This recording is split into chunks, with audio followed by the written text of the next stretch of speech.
जय श्री राम मित्रों, स्वागत है आपके अपने चैनल उमेश कॉपी ब्लॉग्स में। तो मित्रों, आज कथा लेकर के आया हूँ। अयोध्या कांड की यह कथा है और यह कथा में भगवान श्री रामचंद्र जी, लक्ष्मण जी और सीता जी 14 वर्ष के लिए वनवास निकल गए हैं और नगर के स्त्री पुरुष सब उनके पीछे पीछे आ रहे हैं और भगवान श्री रामचंद्र जी किस तरह उनको मना करके वापस लौटा रहे हैं और कैसे पछताते हैं नगर के नर नारी और भगवान को कैसे दोष देते हैं। आइए सुनते हैं यह कथा दोहा चौपाई के साथ। लखन जानकी सहित तब गवन किन्ह रघुनाथ, फेरे सब प्रिय बचन कही लिए लाई मन साथ। श्यावर रामचंद्र पद जय शरणम। तब लक्ष्मण जी और जानकी जी सहित प्रयागराज से गमन किया और सब लोगों को प्रिय वचन कहकर लौटाया, किंतु उनके मनों को अपने साथ ही लगा लिया। फिरत नारी नर अति पछताहि, दे यही दोष देहि मन माहि। सहित विषाद परस पर कहीं, विधि कर तब उलटे सब आहि। लौटते हुए वे स्त्री पुरुष बहुत ही पछताते हैं और मन ही मन देव को दोष देते हैं, पर इस पर बड़े ही विषाद के साथ कहते हैं कि विधाता के सभी काम उल्टे हैं।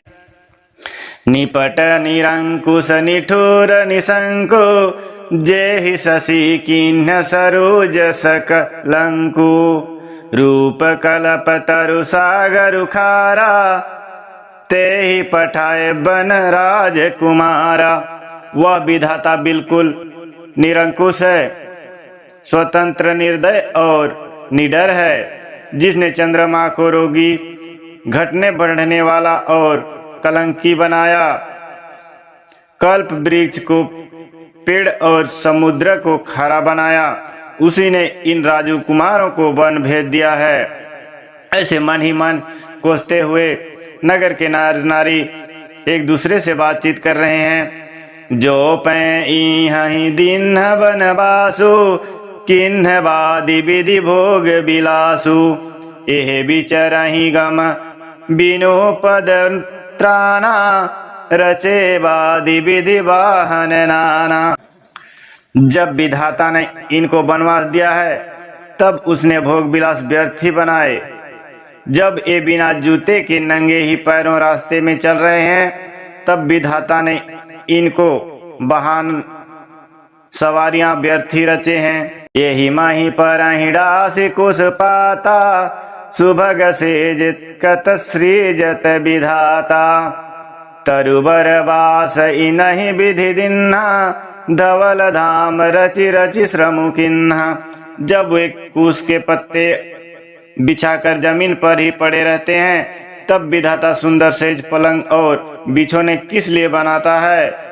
विधाता ने जब इनको बड़े बड़े पेड़ों के नीचे का निवास दिया तब उज्जवल महलों को बना बनाकर उसने व्यर्थ ही परिश्रम किया। ऐसे कहने लगे नगर के नर नारी। तो मित्रों, इसी बीच एक दोहा आया। तब तक के लिए वीडियो को लाइक कर दीजिए, चैनल में पहली बार आए हैं तो सब्सक्राइब कर लीजिएगा। धन्यवाद। जोए मुनि पट धर जटिल, सुंदर सूठी सुकुमार। विविध भांति भूषण बसन, बादी किए करतार। श्यावर रामचंद्र पद जय शरणम। जो ये सुंदर और अत्यंत सुकुमार होकर मुनियों के वस्त्र पहनते और जटा धारण करते हैं, तो फिर करतार विधाता ने भांति भांति के गहने और कपड़े वृथा ही बनाए। जो एक कंद मूल फल खाही, बादी सुधति आसन गम माही। एक कहीं एक सहज सुहाए, आप प्रगट भय विधि न बनाए।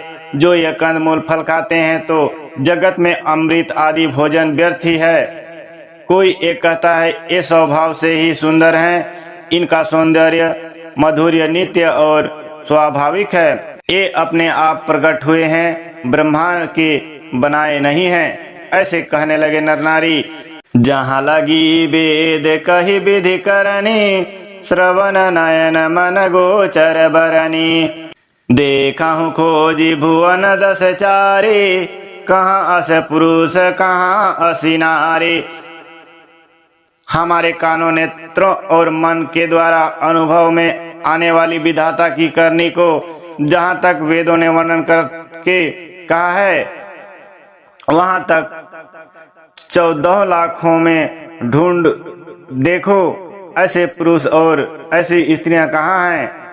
इसी से सिद्ध है कि ये विधाता के 14 लाखों से अलग हैं और अपनी महिमा से ही आप निर्मित हुए हैं। ऐसे कहने लगे यहाँ के नर नारी। इन्हीं देखी विधि मनु अनुरागा, पटतर जोग बनावे लागा। किन्ह बहुत श्रम एक न आए, ते ही ईरीसा बन आनी दुराए। इन्हें देखकर विधाता का मन अनुरक्त मुग्ध हो गया। तब वह भी इन्हीं की उपमा के योग दूसरे स्त्री पुरुष बनाने लगा।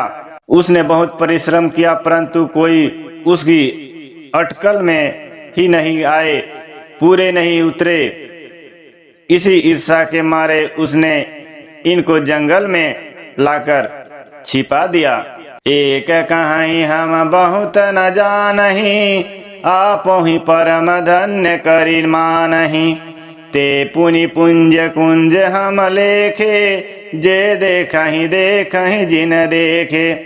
कोई ये कहते हैं हम बहुत नहीं जानते, हाँ अपने को परम धन्य अवश्य मानते हैं जो इनके दर्शन कर रहे हैं। और हमारे समझ में वे भी बड़े पुण्यवान हैं जिन्होंने इनको देखा है, जो देख रहे हैं और जो देखेंगे। तो मित्रों, आज की कथा यहीं पर समाप्त करते हैं। मिलते हैं अगले कथा की ओर। तब तक के लिए हमारे चैनल पर बने रहिए और चैनल में पहली बार आए तो सब्सक्राइब कर लीजिए और कमेंट बॉक्स में अपना राय अवश्य बताएं। धन्यवाद।